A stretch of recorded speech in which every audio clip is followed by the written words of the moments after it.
तितली का संघर्ष।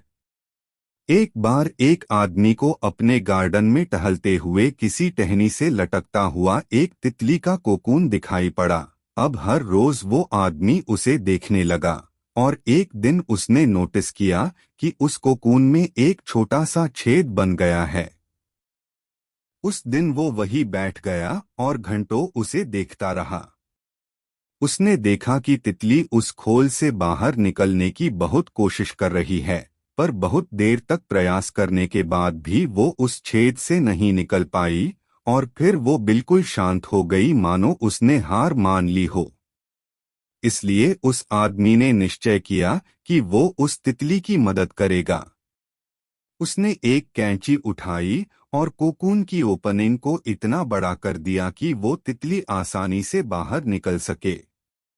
और यही हुआ। तितली बिना किसी और संघर्ष के आसानी से बाहर निकल आई, पर उसका शरीर सूजा हुआ था और पंख सूखे हुए थे। वो आदमी तितली को ये सोच कर देखता रहा कि वो किसी भी वक्त अपने पंख फैलाकर उड़ने लगेगी, पर ऐसा कुछ भी नहीं हुआ। इसके उलट बेचारी तितली कभी उड़ ही नहीं पाई और उसे अपनी बाकी की जिंदगी इधर-उधर घिसटते हुए बितानी पड़ी। वो आदमी अपनी दया और जल्दबाजी में ये नहीं समझ पाया कि दरअसल कोकून से निकलने की प्रक्रिया को प्रकृति ने इतना कठिन इसलिए बनाया है ताकि ऐसा करने से तितली के शरीर में मौजूद तरल उसके पंखों में पहुंच सके और वो छेद से बाहर निकलते ही उड़ सके। वास्तव में कभी कभी हमारे जीवन में संघर्ष ही वो चीज होती जिसकी हमें सचमुच आवश्यकता होती है।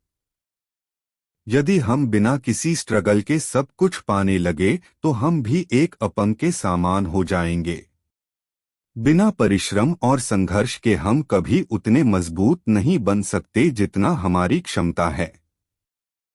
इसलिए जीवन में आने वाले कठिन पलों को सकारात्मक दृष्टिकोण से देखिए, वो आपको कुछ ऐसा सिखा जाएंगे जो आपकी जिंदगी की उड़ान को पॉसिबल बना पाएंगे। Thanks you.